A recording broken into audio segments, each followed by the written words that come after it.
Okay, Grandmasters, here's part 3. I want to show you a game that we worked on this week. This is actually the one where we ran the kids for 90 minutes straight. They didn't get a chance to play. Yeah, Rusa did a great job showing that game, by the way. You can tell her I said something nice. Anyway, this is the line that we're going to recommend that you play. So again, if you play this fried liver attack as black or the two knights defense, don't take this pawn, allowing that sacrifice on f7. What we recommend instead is the move knight a5. So let's take a look at what a grandmaster did with the black pieces recently. This game was played this month, so this is June of 2015. And we'll talk a little bit more about this opening in general.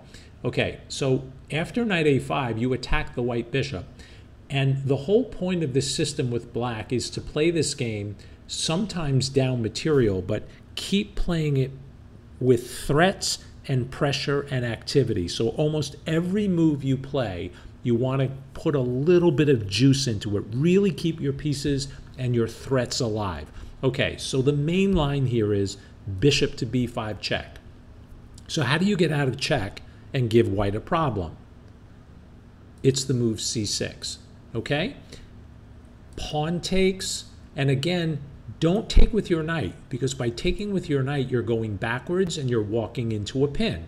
So what is the most annoying way to take? You take with the pawn, attacking the bishop.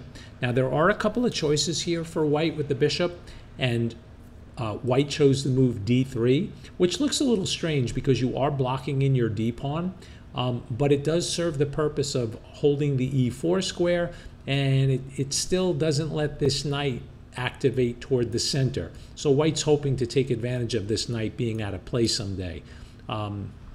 So what to do? Keep making threats. Do you guys see a way to make a threat here? Well, we can't push this pawn so easily now, right? Not with this bishop here. So what do? We play knight d5. What's the threat? Well, pause your video at any time, you know. Answer these questions yourself. Don't come into class going, yeah, I watched the video, but I didn't think. That's no good. You might as well just sleep. Anyway, the queen is attacking the knight, which is a cool move. So the knight went back to f3. That's the third time that knight moved, by the way. And it attacked black's center pawn. Well, black wants to castle, so they play bishop d6 to protect the pawn. Both sides castle. This should make sense to you. And then white plays rook e1, activating the rook, putting pressure on this pawn. And then a move that's not as popular, but it may become more popular after this game. It's the move f5, which kind of, if my memory serves right, is the same exact pawn structure we showed in one of the other videos this week. If you get a pawn on f5 and, oops, that bishop will be so mad. On f5 and e5, those two pawns are controlling an enormous amount of space, right? So after the move f5, black is very happy to control those squares. However, the more alert in the crowd will notice that it gives up another pawn. So here black is down 2 pawns. So why on earth would they do that? Well, make a threat. After queen f6, let me put some highlights on the board. Ah, there's all that green again. I feel like I'm back in the swamp. You see all the green on top? Well, only one of them, this rook here, is in the game. I mean, I guess, you know, the queen can claim this diagonal, but the rest of these characters up here, I'm not sure what they're doing. This is highlighted because it's attacked twice, which means it had to move again. And this is now actually the 5th time that this knight moved.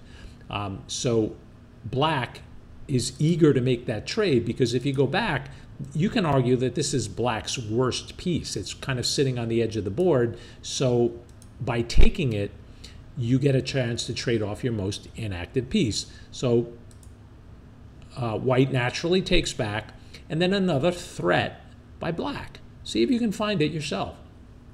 Hopefully you found queen h4, which is a really cool move. You attack this bishop, and at the same time, I'll show you, you're attacking the h2 square with your queen and bishop, and that's like really nasty if the queen gets in there. So fortunately for white, they had a chance to save both. Well, how do you do that? How do you save your bishop and the pawn? Well, you have this in between check. Bishop takes knight. Black takes back, and you know, again, being down material, black is still satisfied because they have two very active bishops. Don't say this is not an active piece, because it really is. It has access to this diagonal. If I ever play f4 someday, and believe me, I will if I'm playing black, this bishop is already a monster. Compare it to this guy up here. So black is saying to white, okay, you know, I'm down 2 pawns. Well, show me what I did wrong. White stops the threat, and black just says, okay, here's another one. So they make this battery, and they force you to move another pawn in front of your king, and the queen drops back to g5, and I think she was trying to provoke this move d4. You know, d4 would open up the bishop to your queen, but I think after d4, white may have been hit with f4, which is a pretty cool move. It's designed to later put a lot of pressure on these pawns and eventually rip this line open and activate the rook. You can try to close things up on the light squares by playing like a blocking or a closing move, but I think black will just play h5, and I don't know, I don't want to be white here in this position. It's getting very drafty in the king's house. Okay, so let's go back. After g5, white decided to boot the queen with h4.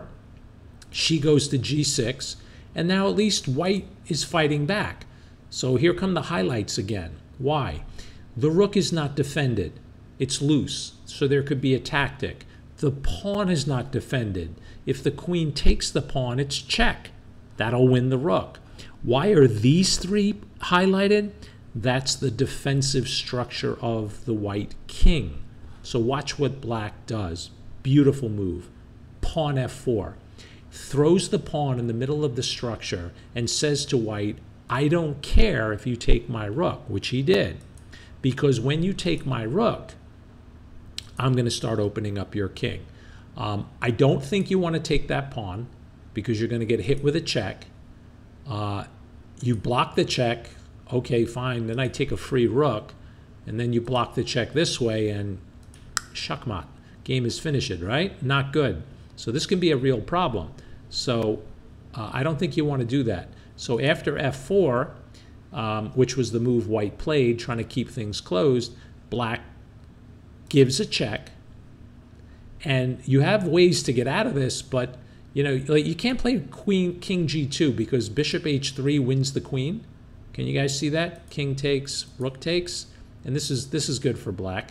So after d4, you'll see the reason. Not only do you block the check, but you open up this bishop. So white is happy to give a pawn back, especially since they just want a free rook. But after bishop takes, bishop e3, getting a piece out, blocking the check, white missed this cool move, queen takes c2. And go over this slowly when you get home, because or when you're watching this video, because I want you to, maybe when you get home, who knows, you could be watching this in the car. I have no idea where you are, except for Josh. I know where Josh is. Josh is sleeping. Anyway, have you figured out who Josh is yet? Queen g2 was played. Bishop takes check. King h1. You guys figure out why after this move that rook takes wasn't played. King went to h1, and after king h1, you have a beautiful move. Bishop b7. Figure it out.